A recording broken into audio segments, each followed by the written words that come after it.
हर खबर पर होगी आपकी पकड़। डाउनलोड कीजिए एबीपी लाइव ऐप।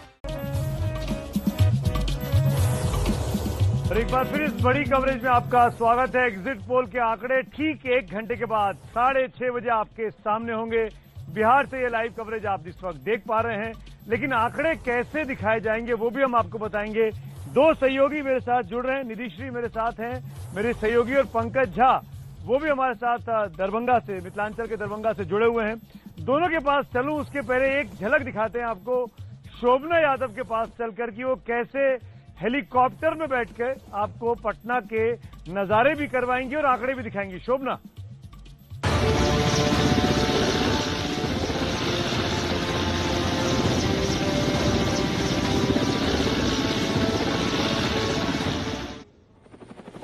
बिल्कुल सुमित, नीतीश का संन्यास या तेजस्वी का शुभारंभ, उनका होगा राज तिलक, इसी के लिए आज खास तैयारी हमने की है। और इस समय मैं हेलीकॉप्टर में सवार हूं और मेरा जो हेलीकॉप्टर है वो पटना शहर के ऊपर उड़ रहा है। तो तमाम जो ऐतिहासिक स्थल है पटना के वो भी मैं अपने दर्शकों को दिखा रही हूँ। आंकड़ा तो मैं दिखाऊंगी ही, मैंने खास तैयारी हमने की है। गांधी सेतु जो कि पटना में गंगा नदी पर उत्तर से दक्षिण दिशा में बना हुआ है, पटना से हाजीपुर को जोड़ता है। और ये देखिए, आप मेरे पीछे इस समय देख सकते हैं बुद्धा स्मृति पार्क, इसमें करुणा स्तूप भी है। तो सुमित, ये देखिए जो पूरा गांधी मैदान है वो भी दिखाई दे रहा है और ये गांधी मैदान इंतजार कर रहा है क्या एक बार फिर नीतीश कुमार यहाँ पर शपथ लेंगे या फिर इस बार तेजस्वी यादव का होगा राज तिलक। गोलघर भी हम अपने दर्शकों को दिखा रहे हैं। गोलघर वो ऐतिहासिक स्थल जिसको कि पटना की आन बान और शान कहा जाता है। गांधी सेतु आप मेरे पीछे देख रहे हैं इस समय। तो तमाम वो ऐतिहासिक स्थल और पटना के ऊपर इस समय मेरा हेलीकॉप्टर उड़ रहा है। दर्शक सोच रहे होंगे कि आज मैं हेलीकॉप्टर में क्यों सवार हूं, तो मैं बता दूं कि हेलीकॉप्टर का कोरोना काल में चुनावी सभाओं में पहुंचने के लिए नेताओं और राजनीतिक दलों ने भरपूर इस्तेमाल किया है। तेजस्वी यादव तो हेलीकॉप्टर में उड़ान भरते थे और एक दिन में 18 से 20 रैलियां कर देते थे। ऐसे ही जेडीयू और बीजेपी के नेताओं ने भी की। तो ये पटना की सैर मैं हेलीकॉप्टर में आपको करा रही हूँ और इसी हेलीकॉप्टर में बैठकर बहुत ही खास अंदाज में मैं आपको आंकड़े भी दिखाऊंगी। सुमित,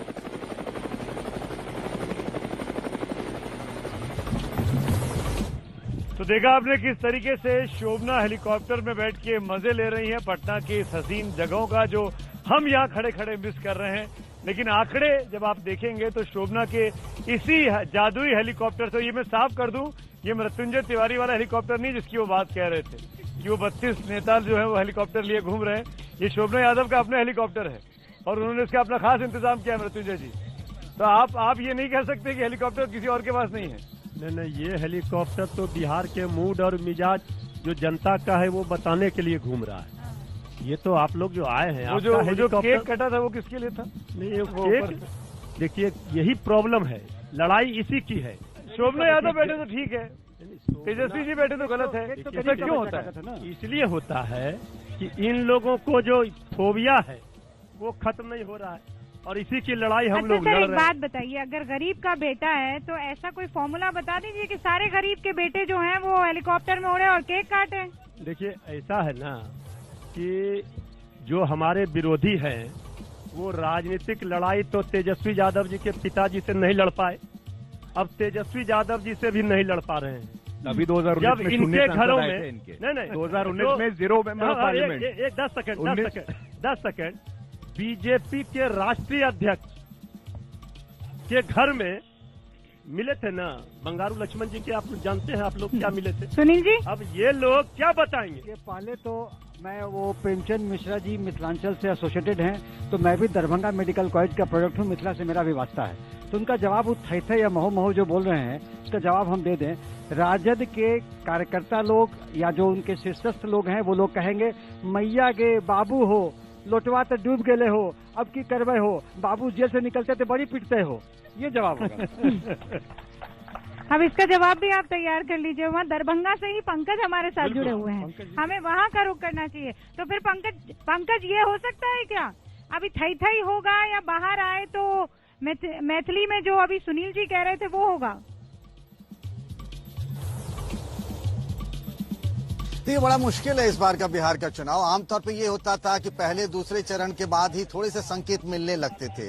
ये सब लोग कह रहे हैं और मैं जितना घूमा हूं कि आरजेडी और बीजेपी ये दोनों पार्टियां अच्छा कर रही हैं। सवाल उठता ये है कि कांग्रेस और जेडीयू ये दोनों पार्टियों का परफॉर्मेंस ही तय करेगा इनके गठबंधन की असली तस्वीर, क्योंकि कांग्रेस पार्टी भी 70 सीटों पर चुनाव लड़ रही है। और एक दूसरा महत्वपूर्ण पहलू ये भी है कि लोक जनशक्ति पार्टी उसने जेडीयू को डैमेज तो किया है, कितना डैमेज किया है उसके बाद ही ये पता चल पाएगा कि आखिर कुल मिलाकर तस्वीर कितनी निकल पा रही है। साफ साफ कहना कि बिहार की तस्वीर कैसी हो सकती है बड़ा मुश्किल है।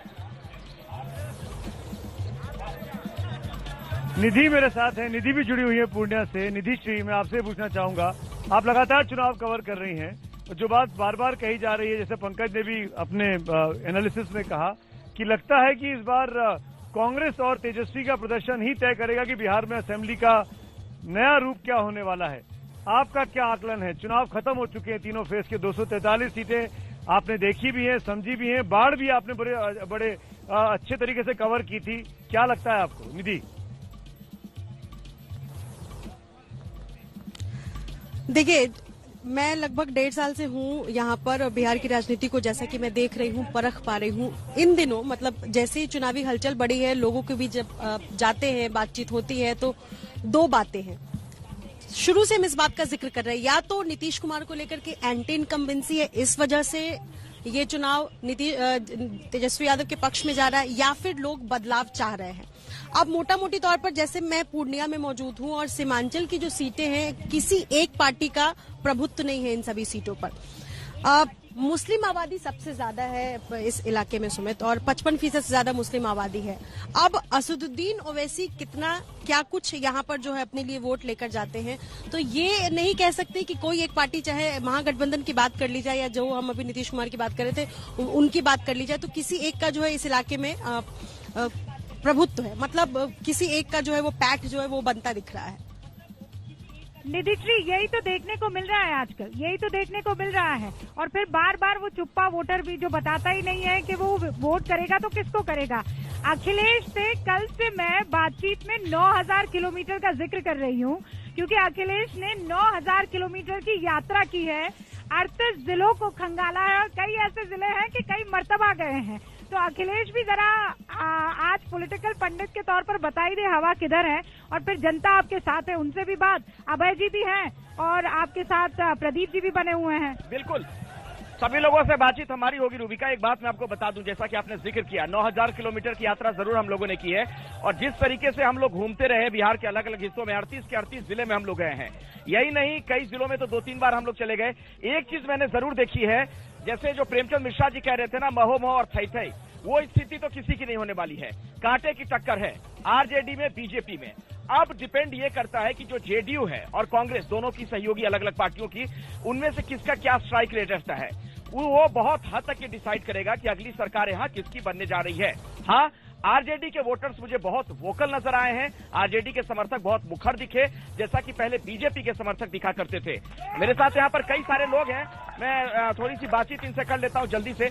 बताइए, आपको क्या लगता है इस बार क्या हो सकता है? थोड़ी देर में एबीपी न्यूज का एग्जिट पोल होगा। महागठबंधन की सरकार बनेगी, युवा की सरकार होगी, और सारा बेरोजगारी का जो मुद्दा है वही प्रथम मुद्दे चलेंगे।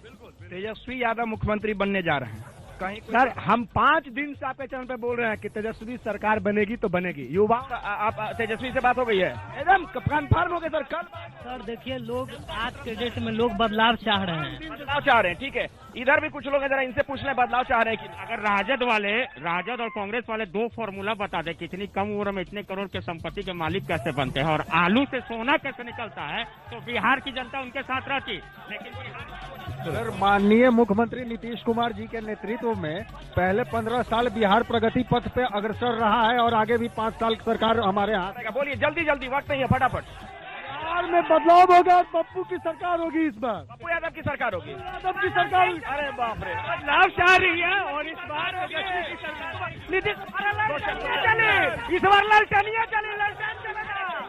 पीछे रहिए, पीछे। आरजेडी सरकार। अरे ये तो रख लीजिए। नीतीश कुमार पीछे पीछे चलिए। अरे ठीक है, पीछे चलिए। के मामले में सिर्फ तेजस्वी और दोस्तों पीछे हो जाओ। अखिलेश किसी से मत पूछिए आप। नहीं पीछे हटिए दोस्तों, पीछे हटिए। कोरोना का वक्त है, सोशल डिस्टेंस बना के रखिए प्लीज। मैं आता हूँ। अपनी तबीयत का भी ख्याल करिए और दूसरे का भी ख्याल करिए। अखिलेश, मेरे ख्याल से अभय जी और प्रदीप जी हैं, इनकी राय जाननी बहुत जरूरी है। जी अभय जी, आपको क्या लग रहा है, क्या हो सकता है, क्या है आपका अनुमान? देखिए, जब ओपिनियन पोल हो रहे थे और मुहिम की शुरुआत भी नहीं हुई थी, तब इस चुनाव के बारे में आसानी से भविष्यवाणी की जा सकती थी। और जो राष्ट्रीय जनतांत्रिक गठजोड़ है, बहुत आगे था, उसको बहुत लीड थी। तो असली कहानी चुनाव की तो यही है कि राष्ट्रीय जनतांत्रिक गठजोड़ की लीड खत्म हो गई, और लीड खत्म हो गई है। दोनों पक्षों के बीच में जबरदस्त टक्कर है। पूरे चुनाव का ध्रुवीकरण हो गया है। जो तीसरा महामोर्चा था वो लगभग व्यर्थ हो चुका है। सारे वोट जो हैं इन दोनों के बीच में बटेंगे और बहुत कम अंतर रहेगा। ये अब नहीं, अखिलेश जी, अगर आप देखिए 2005 से 3 विधानसभा के चुनाव हो चुके हैं, लोकसभा के चुनाव हो चुके हैं। तीनों चुनावों में नीतीश कुमार जिसके साथ रहे, जिस गठबंधन में, उसकी सरकार बनी। 2 बार बीजेपी के साथ रहे तो उनकी सरकार बनी, 1 बार लालू जी के साथ रहे तो उनकी सरकार बनी। दूसरी चीज जो आप देखिए कि 2015 के अपवाद को छोड़ दें, आरजेडी का 1995 के बाद से वोट लगातार कम होता गया है और बीजेपी का वोट लगातार बढ़ता गया है। लेकिन ये चुनाव जो है इन आंकड़ों से तय नहीं होने वाला। ये चुनाव तय होगा इस बात से कि नीतीश कुमार से नाराजगी की डिग्री क्या है, एक। दूसरा, उनसे नाराजगी का बीजेपी को नुकसान कितना हो रहा है। अगर उनकी नाराजगी से बीजेपी को भी नुकसान हो रहा है तो जो अभी प्रेमचंद जी बात कह रहे थे उस दिशा में वो तो नहीं होगा। एक छोटी सी बात सर। हाँ। और दूसरी बात ये है कि महिला, जो हमारा ध्यान नहीं है महिला मतदाताओं पर, नीतीश कुमार और मोदी दोनों की अपील उसमें बहुत ज्यादा है। हाँ बिल्कुल, और वो बोलती नहीं है, वो चुप वोटर है। ये बड़ी बात कह रहे हैं प्रदीप जी जो बात कह रहे हैं ना अखिलेश, ये बहुत बड़ी बात है कि चुप रहता है वो, कि जो लोग बोल रहे हैं ना तेजी से, वो बोलते बोलते हुड़दंगी हो जा रहे हैं। और इस चक्कर में जो सीजन्ड वोटर है, जो चुप रहकर काम करना चाहता है, उसकी आवाज दब जा रही है। और उसी आवाज को बाहर लाने का काम इस एग्जिट पोल को करना है, जो अब से कुछ देर बाद दिखाएगा कि किसके आंकड़े में कितनी सीटें जा रही हैं। पंकज झा मेरे साथ हैं, पंकज झा दरभंगा से हैं। पंकज, ये चीज मैं जरूर आपसे जानना चाहूंगा इस पूरी कवरेज के दौरान, खासकर फेज 1 और फेज 2 को देखकर, आपको ऐसा लगा क्या कि महिलाएं जो हैं वो नीतीश कुमार और मोदी की जो फैन मानी जाती हैं, उनकी जो फॉलोअर मानी जाती हैं, उसमें बिखराव है या वो उनसे दूर जा रही हैं? पंकज? नहीं, मुझे ऐसा बिखराव नहीं लगा। देखिए, सबसे बड़ी बात तो ये है ना सुमित, कि बिहार में आप लाख मुद्दे या बहस, बेरोजगारी हटाने से लेकर के विकास की बात हो, लेकिन आखिर में जब वोट पड़ता है, कुल मिलाकर बैरिंग फ्यू एक्सेप्शन, कुछ अपवादों को छोड़कर, वो जातिगत आधार पर होता है। दूसरी बात यह है कि महिलाओं को लेकर एक छोटा सा मैं वाकया बताऊंगा जो मेरे साथ हुआ। सहरसा के महिषी में हमें कई लोग मिले, वो मैथिल ब्राह्मण थे, यानी अगड़ी जाति के लोग हैं। उन सब के मन में नीतीश कुमार के खिलाफ नाराजगी थी, लेकिन उनके बगल में 6-7 महिलाएं और उनकी बेटियां बैठी हुई थी। उन्होंने कहा कि नहीं, हमारे लिए नीतीश कुमार ने अच्छा काम किया है। तो ये जो नैरेटिव है, ये वाकई कुछ हद तक सच है कि इन महिलाओं में नीतीश कुमार ने एक अपना अच्छी छवि बना रखी है। महिलाओं में नीतीश कुमार को लेकर के भाव अच्छा है, इसमें कोई दो राय नहीं है। पंकज, हमारे साथ बने रहिएगा। महिलाओं को लेकर अब मैं चाहती हूं कि यहाँ जो स्टेज पर बैठे खड़े मेरे तमाम साथी हैं और स्पीकर्स हैं, वो जरा कुछ कह दें। मृत्युंजय जी, आपके समर्थकों में, आपकी रैलियों में महिलाएं क्यों नहीं दिखती है? नहीं, देखिए, पहली बात तो आप जानते हैं रूबिका जी, कोरोना काल था। तो कोरोना क्या महिलाओं को ही हो रहा है? थोड़ा सा सुन लीजिए। हम लोग इस कोरोना काल में जिस तरह से 6 बजे के बाद आपके सरकार में तो महिला रोड पर नजर ही नहीं आती है। आप क्या बोलिएगा? अगर रोड पर नजर आती, इनके सरकार में एक IAS की बीवी के साथ बलात्कार हुआ, उसका FIR तक दर्ज। एक करके फिर आगे अखिलेश मृत्युंजय जी को जवाब देने दीजिए। अपनी जगह पर मृत्युंजय जी को जवाब देने दीजिए। आप लोग सब यहाँ के दर्शक हैं, ये नहीं चलेगा ना, ये नहीं चलेगा। अब रुक जाइए, मृत्युंजय जी को जवाब देने दीजिए ना। हाँ मृत्युंजय जी, क्यों ऐसा है कि बार बार आपके लिए ये कहा जाता है कि 6 बजे बाद महिलाएं सड़कों पर नहीं दिखती है? जिसके राज्य में मुजफ्फरपुर जैसी घटना घटी हो, जो घृणित घटना जहां बालिकाओं की असमत लूटी गई, माननीय सर्वोच्च न्यायालय ने क्या टिप्पणी की? बिहार की माताएं, बिहार की हमारी बहनें ये नहीं भूल सकती हैं। ये इसी राज का परिणाम था कि मुजफ्फरपुर जैसी घटना हुई। सुनील जी, और इसे भुला तो नहीं सकते हैं ना? टिकट देने वाले कौन लोग थे? आप ही लोग थे ना? जी, ये स्पष्ट है कि जो मुजफ्फरपुर कांड में जो मुजफ्फरपुर कांड हुआ, तो उसका थर्ड पार्टी इवैल्यूएशन का आदेश राज्य सरकार ने दिया। राज्य सरकार ने सीबीआई इंक्वायरी की, दोषी दंडित हो रहे हैं, जेल के अंदर हैं। इनके और पार्टी के थे। ये जबरदस्ती बोलने से नहीं होगा। जबरदस्ती नहीं, आपका कौन पार्टी है? आपके कौन सुप्रीम कोर्ट का क्या था? 1 मिनट, सुप्रीम क्या था? कोर्ट ने क्या टिप्पणी थी? सत्ता संरक्षित ये हुए घटना। आप गलत बोल रहे हैं, गलत कैसे आप बोल रहे हैं? इससे छुपा रहे हैं। माननीय सर्वोच्च न्यायालय का आपके पार्टी सुमित जी जान रहे, देखिए, सारे लोग जान रहे। मुजफ्फरपुर बालिका गृह कांड पर जो टिप्पणी माननीय न्यायालय ने किया, मुजफ्फरपुर कांड एक घृणित कांड था।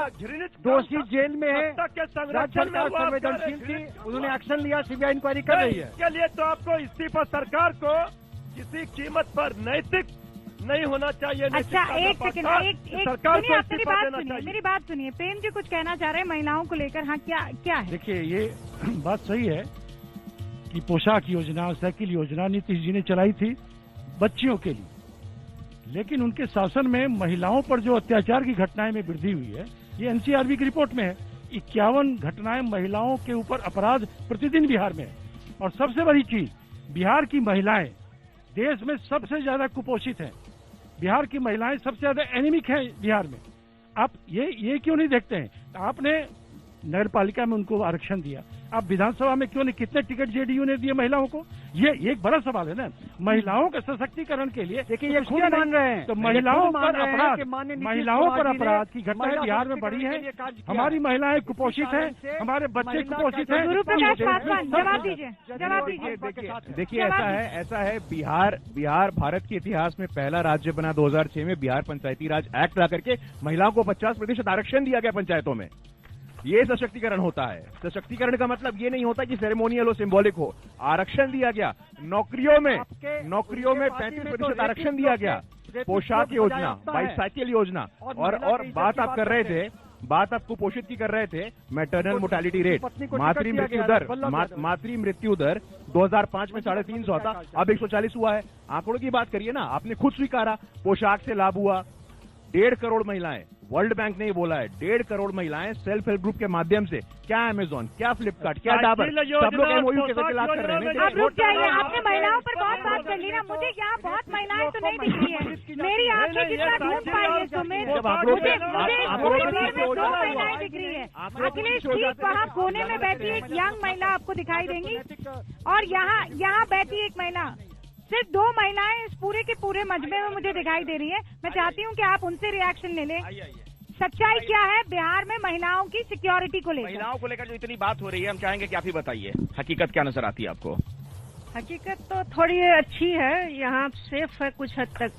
महिलाएं देख लीजिए, ये सब तो अच्छा है ही। हाँ, ये बड़ा बदलाव भी, हाँ, एजुकेशन भी ठीक हो गया है काफी हद तक। एजुकेशन भी ठीक हुआ है। लॉ एंड ऑर्डर के मामले में आप सुरक्षित महसूस करती हैं देर रात भी घर से बाहर निकलती हैं तो? ओके। अच्छा, एक महिला उधर भी है, एक मुझे युवती दिख रही है। हाँ बताइए। महिलाओं की बड़ी बात हो रही है, तमाम दल के लोग कर रहे हैं। आपको क्या लग रहा है कि सरकार में महिलाएं सुरक्षित महसूस करती हैं, या महिलाओं को भी लगता है कि नहीं बदलाव हो? अगर कंपैरिजन किया जाए पहले के सरकार के हिसाब से, तो महिलाएं बहुत सुरक्षित हैं इस सरकार में, क्योंकि जंगल राज के हिसाब से इस सरकार में तो महिलाएं बहुत हद तक सुरक्षित हैं। अगर मैं अखिलेश, बस उनसे आप कब पैदा हुई थी? मैं माफी चाहती हूँ, लेकिन मैं जानना चाहती हूँ आप कब पैदा हुई थी? आपको वो 15 साल, मुझे आप इतनी बड़ी तो नहीं लगती हैं कि वो बीते 15 साल लालू प्रसाद यादव के आपको याद होंगे।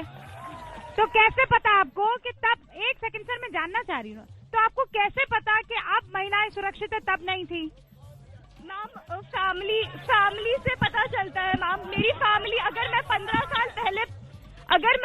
साल पहले इस स्टेज पे होती तो मेरी फैमिली मुझे ऐसे बैठना अलाउ नहीं की होती। बट अगर मैं आज बैठी हूँ तो ये डेवलपमेंट ही है और ये कहीं ना कहीं सुरक्षा ही है। इनका कहने का मतलब ये हुआ, रूबिका जो ये कहना चाह रही है कि सुरक्षा का बोध इनके अंदर है और परिवार में जो लोगों से इन्होंने कहानियां सुनी होंगी या इनके फैमिली में लोगों ने, माता पिता ने कहा होगा, उसके आधार पर इनका आकलन है ये जो गुंडा संस्कृति है ये नहीं आ सकती। अब आपको ये बता दें कि देखिए 5:50 हो रहे हैं, 10 मिनट और ऑफिशियली उसके बाद मतदान खत्म हो जाएगा। लेकिन जो लोग लाइन में लगे हुए होंगे वो मतदान कर सकते हैं। और सुमित बस हमें थोड़ा इंतजार करना है और उसके बाद 6:30 बजे एग्जिट पोल एबीपी न्यूज पर रुझान नतीजे क्या हो सकते हैं वो आपको पता लगने चल जाएगा। धीरे धीरे करके अलग रीजन, ये 5 उंगलियां, 5 बिहार के अलग अलग रीजन और वहां किसकी क्या स्थिति है पता लग जाए।